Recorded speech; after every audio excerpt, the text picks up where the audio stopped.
स्वयंवर संपन्न हुआ, हमें यहां से चलना चाहिए। ये स्वयंवर सर्वसाधारण के लिए खोल दिया जाए, किसी को भी लक्ष्य भेद करने का अधिकार और अवसर दिया जाए।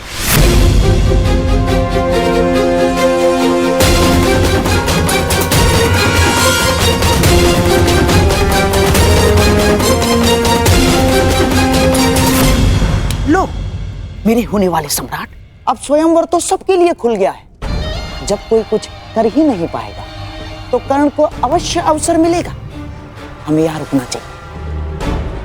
नहीं मामाश्री, यदि अब हम पांचाल में रुके तो केवल एक ही कारण होगा, और वो युद्ध है, अन्यथा नहीं। चलिए यहां से।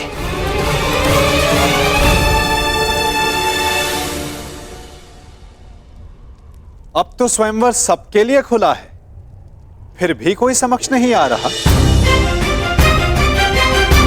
क्या मेरी पुकार योद्धाओं तक नहीं पहुंच पा रही?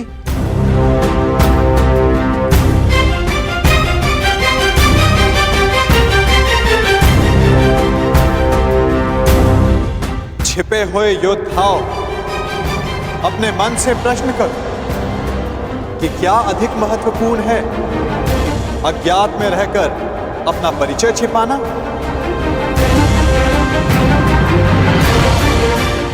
पराक्रम से अपना अधिकार पाना, अपनी श्रेष्ठता सिद्ध करना?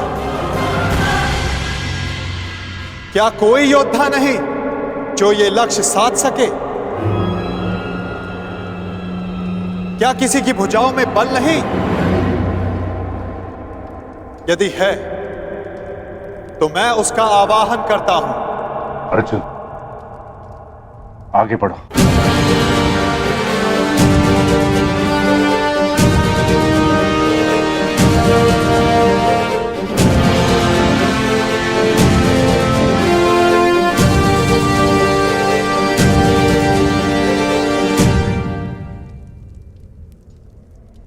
ये लक्ष्य मैं साधूंगा।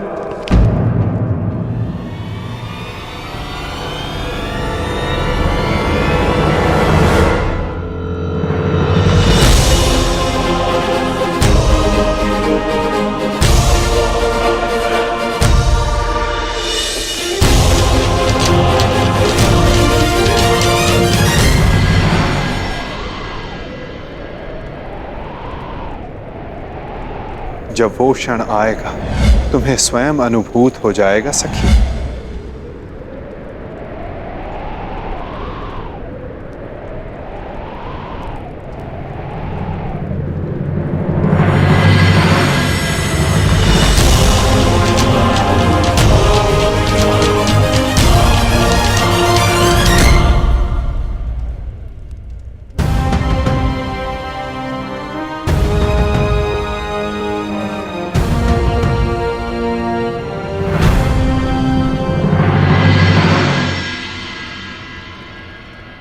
पहले एक सूत पुत्र आया और अब ब्राह्मण। सत्य कहा था देवकी नंदन ने, ये स्वयंवर तो अविस्मरणीय रहेगा।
पांचाल नरेश,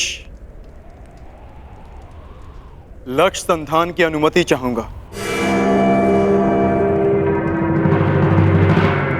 ब्राह्मण देवता, आप भूलवश यहाँ आ गए हैं। यज्ञशाला दूसरी ओर है और भिक्षादान द्वार पर हो रहा है। जाइए।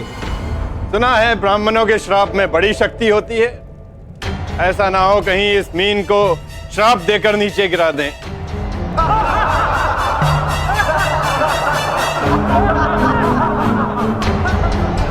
ब्राह्मण युवक, क्या तुम विवेक से यह निर्णय ले रहे हो? कदाचित तुम्हारी शिक्षा दीक्षा पालन पोषण इस परीक्षा के अनुरूप नहीं है। यहां उपस्थित सारे योद्धाओं का परिणाम तो तुम देख ही चुके हो।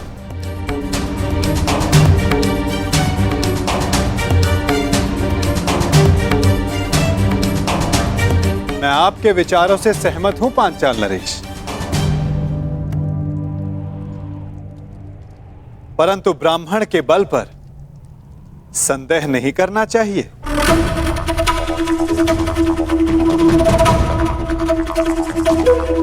मानसिक दृष्टा शारीरिक बल से अधिक प्रभावी होती है।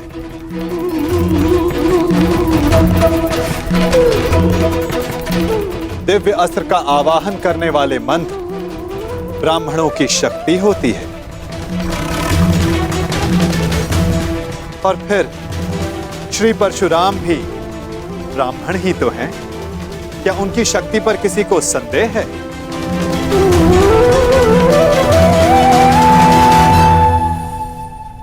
वासुदेव, इस युवक को अनुमति दिलाने के लिए इतना बल क्यों दे रहे हैं? छोड़ो ना मित्र, जितना अपमान सहना था सह लिया। अब यहां रुकने का कोई अर्थ नहीं। चलो यहां से।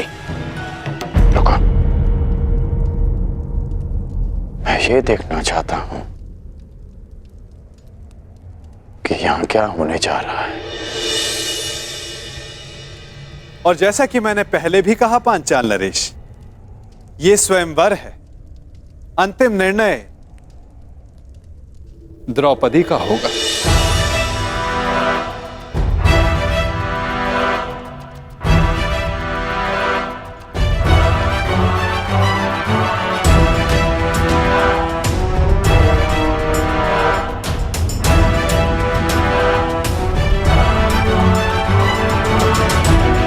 याज्ञसेनी, क्या तुम इस ब्राह्मण युवक को अपना कौशल सिद्ध करने का अवसर देना चाहोगी?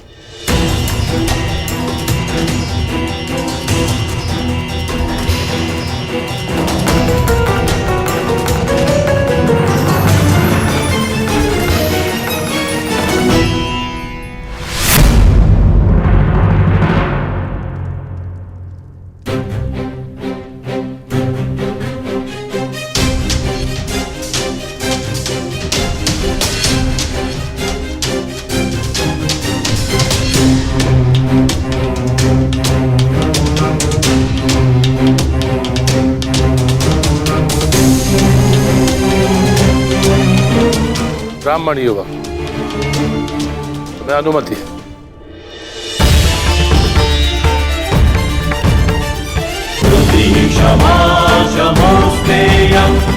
शौचमिन्द्रिय निग्रह निर्विद्या सत्यं क्रोधो अशतं धर्मलक्षणम्।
कैसे संभव?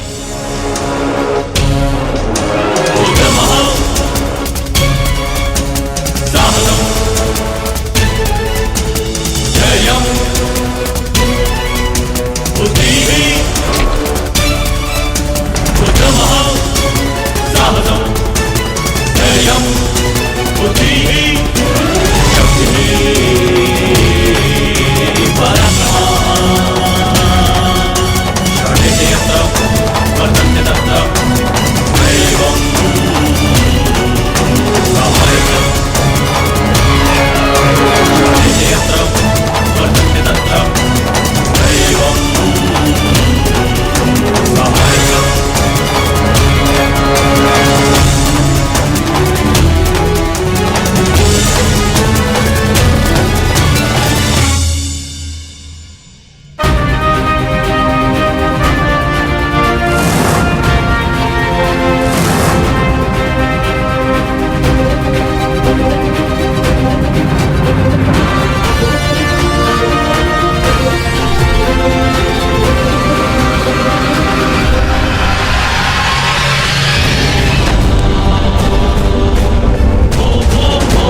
असहायोऽहं कृशोऽहम् अपरिच्छदाः स्वप्नेऽपि एवं विधा चित्तः मृतेन्द्रस्य न जायते।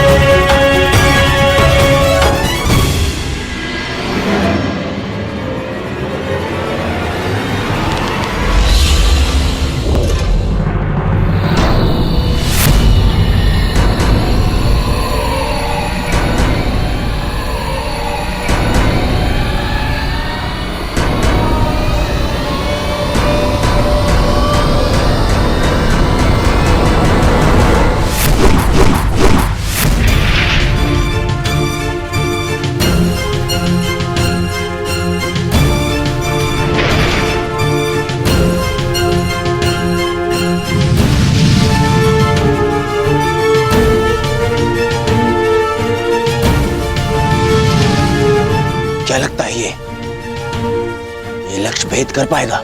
अवश्य मित्र, संधान सर्वथा उत्तम था।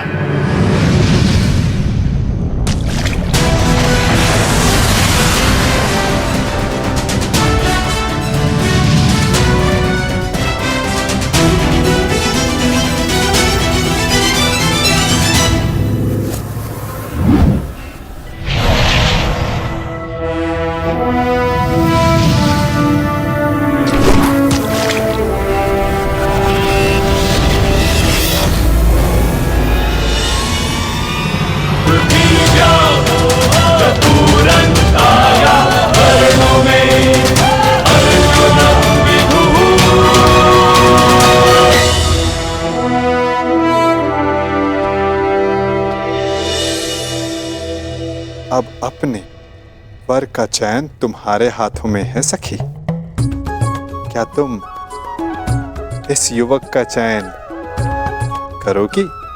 ये चयन तो युगों पूर्व हो चुका है केशव। मैंने ये जन्म सिर्फ ये अनुभव करने के लिए लिया है कि क्या मेरा चयन उचित था।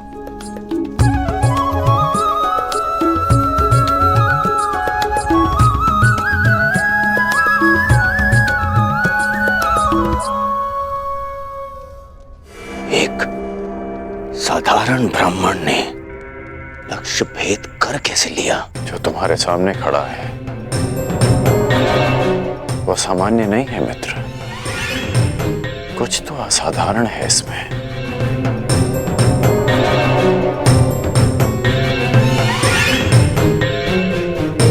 जो मैं अनुभव कर रहा हूं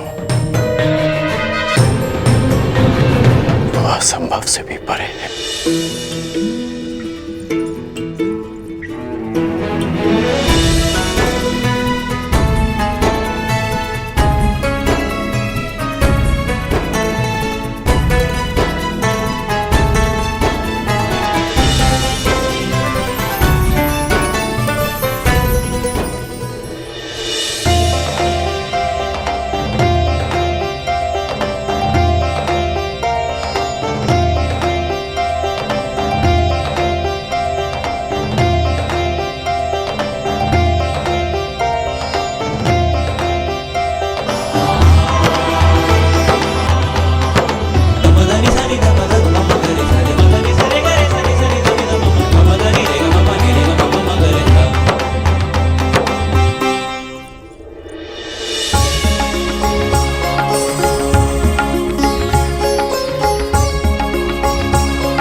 यदि अग्नि कुंड को ढक दिया जाए तब भी उसका ताप बाहर तक अनुभव होता है ब्राह्मण युवक।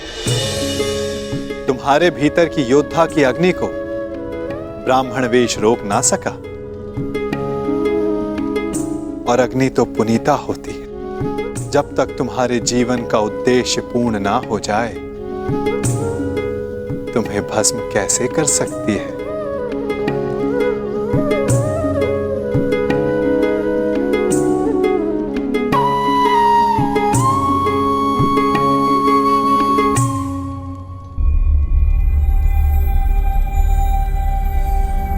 इतने विरोधियों के मध्य से स्वयंवरा को ले जाने का अनुभव मेरा भी रहा है। उस अनुभव के आधार पर तुम्हारे लिए एक सुझाव है। यहां से शीघ्र चले जाओ।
क्या सोच रहे हो मित्रों? क्या मुख लेके जाओगे अपने प्रजाजनों के सम्मुख जब वो पूछेंगे कि स्वयंवर में क्या हुआ? तो ये गाथा बताओगे कि हम महाबली एक धनुष तक ना उठा सके और हमारी नाक के नीचे से भिक्षा पे जीवन व्यतीत करने वाला एक ब्राह्मण पांचाली को लेके चला गया। अगर पांचाली हमारी न हुई तो किसी की नहीं होगी। हम उस ब्राह्मण का वध कर देंगे। मुझे अनुभव हो रहा है कि शीघ्र ही यहाँ कुछ अशुभ घटित होने वाला है। अशुभ तो घटित हो चुका है मित्र। एक साधारण ब्राह्मण हम क्षत्रियों के माथे पे कलंक लगा गया और मैं ऐसा नहीं होने दे सकता, कदापि नहीं। मित्र, कुछ अनुचित मत कर बैठना। स्मरण रहे कि इस ब्राह्मण युवक ने परीक्षा में सफल होकर द्रौपदी का वर्ण किया। कैसे भूल जाऊं अपना अपमान, हस्तिनापुर का मान, तुम्हारा अपमान। चलो क्षत्रिय वीरों, हो तो अपने माथे का कलंक। चलो।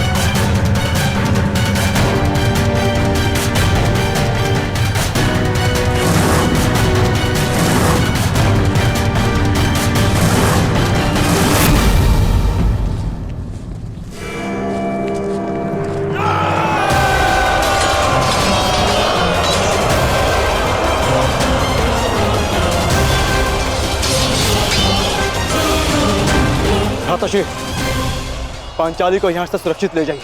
मैं भी युद्ध कर सकती हूँ। मुझे तुम्हारी क्षमता पर संदेह नहीं है पांचाली, परंतु तुम्हें भी अपने वर की योग्यता पर संदेह नहीं होना चाहिए। जब तक मेरी भुजाओं में बाण चलाने की शक्ति और छाती पर घाव सहने की क्षमता, तुम्हें अस्त्र उठाने की आवश्यकता नहीं पड़ेगी।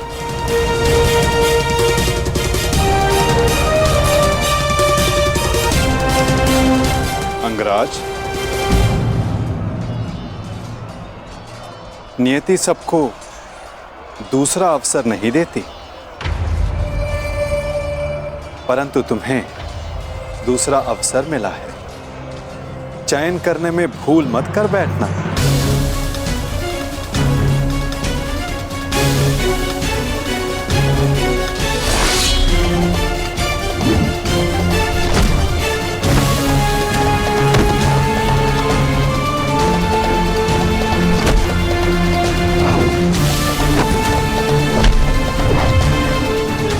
कर्ण, योद्धा का मन सदा युद्ध करने को ललायित रहता है, परंतु जैसे मैंने जरासंध से कहा था कि योद्धा वही होता है जो जब तक हो सके युद्ध को टाले।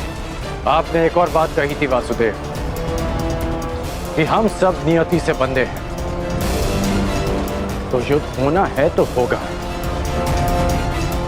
हाँ, कारण अवश्य भिन्न हो सकते हैं, कभी तारण तो कभी शंका का निवारण।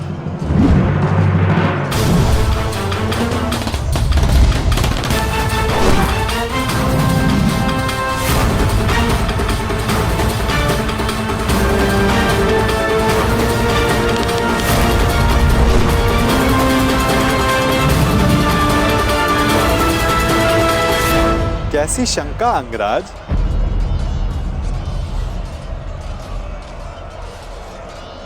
आप तो मेरा मन पढ़ सकते हैं ना वासुदेव, तो बताइए कि जो मेरे मन में चल रहा है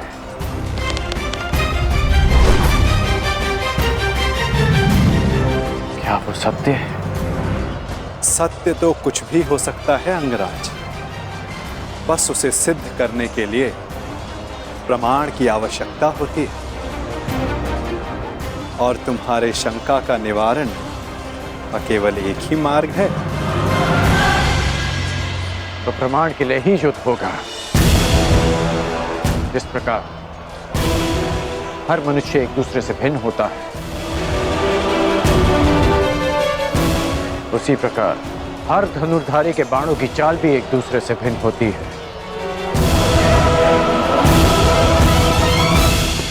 हम सब नियति से बंधे, युद्ध होना है तो होगा। हाँ, कारण अवश्य भिन्न हो सकता है, कभी तारण, कभी शंका का निवारण।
स्वागत है अंगराज कर्ण, स्वागत है।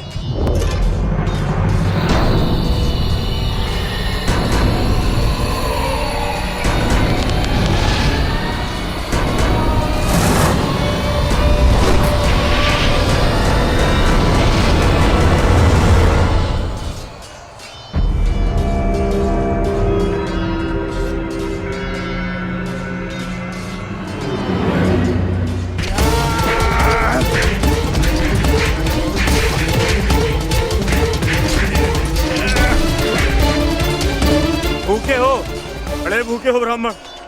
अभी ये वृक्ष उखाड़ रहे हैं। अरे हाँ, तुम्हें देखकर मुझे एक मूर्ख का स्मरण होता है, वो भी भोजन के लिए सदैव व्याकुल रहता था। अरे महाकाय ब्राह्मण, बालकों पर क्यों प्रहार कर रहे? आओ, मुझ पर प्रहार कर, आओ। इससे अवसर की मैं कब से प्रतीक्षा कर रहा था।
अद्भुत।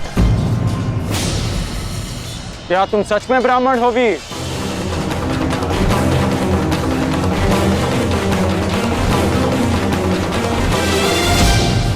क्या तुम सच में ब्राह्मण हो वीर? सोच लो, कभी कभी असत्य वचन का बहुत भारी मूल्य चुकाना पड़ सकता है। अंगराज, युद्ध में वाणी से नहीं, धनुष से काम लो, अन्यथा यही तुम्हारे अंतिम शब्द होंगे।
केवल एक ही योद्धा है जो इतना चपल है, अर्जुन।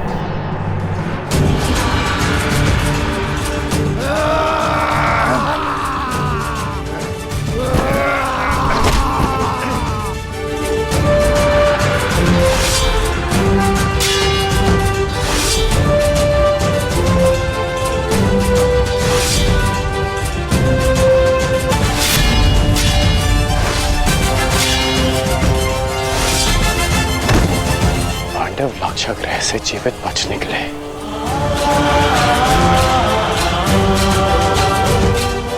अर्थात माता कुंती भी सुरक्षित है।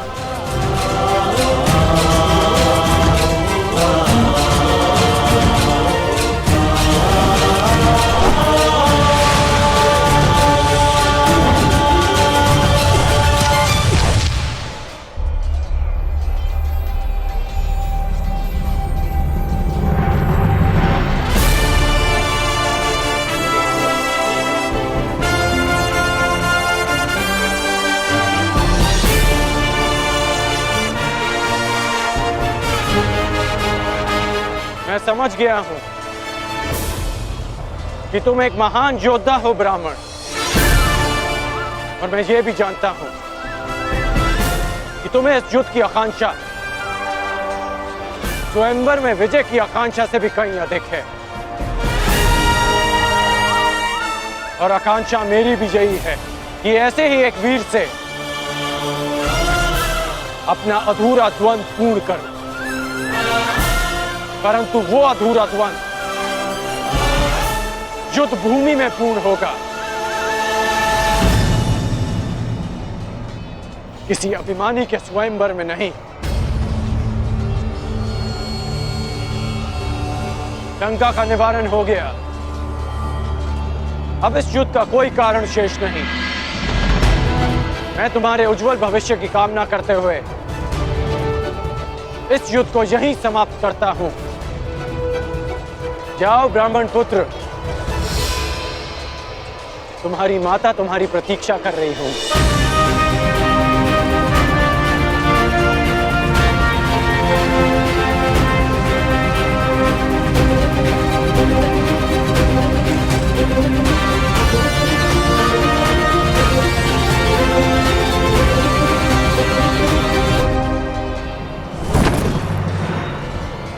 रुक जाओ मित्र, ये युद्ध यहीं समाप्त करो मित्र। विजेता को अपनी स्वयंवर आदर से ले जाने दो मित्र। नहीं मित्र, हम इन्हें मित्रों में वाद परिवाद नहीं होता। ये ब्राह्मण अपने उपहार का अधिकारी है।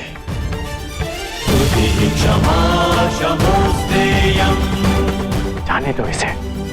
शौचमिंद्रिय निग्रह निर्विद्या सत्यं क्रोधो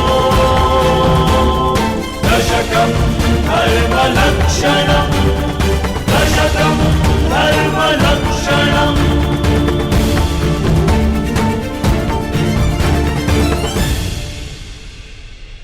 माता कुंती और पांडव जीवित हैं।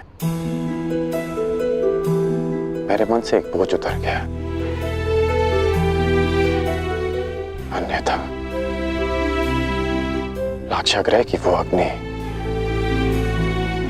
मेरे मन को सदैव जलाती रहती।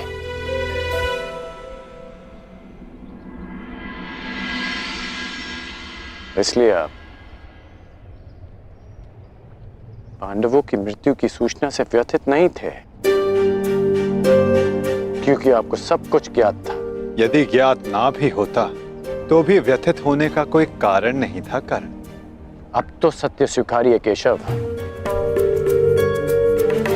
अब समझ आया आपका वो कथन कि एक खेल प्रारंभ होने जा रहा है, वो खेल जिसका मैं भी एक पात्र हूं। अब समझ में आया कि आपने मुझे स्वयंवर में भाग ना लेने की मंत्रणा क्यों दी। अब समझ आया कि कर्म की हुंकार भरने वाले कृष्ण उस समय क्यों मौन रहे,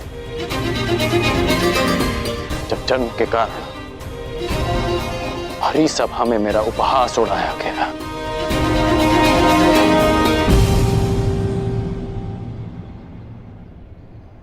अर्जुन के लिए ही ना नटवर।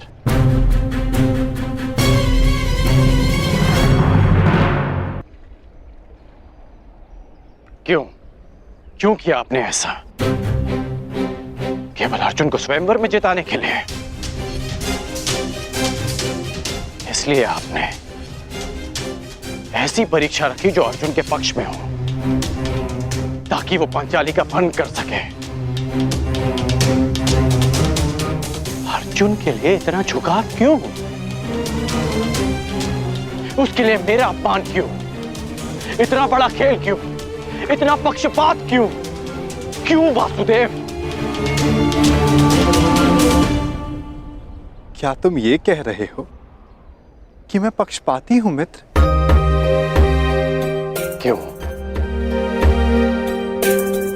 क्या आप नहीं हैं? नहीं कर। मैं अर्जुन के उतना ही पक्ष में हूं जितना तुम्हारे पक्ष में। सत्य कहूं तो मैं सबके पक्ष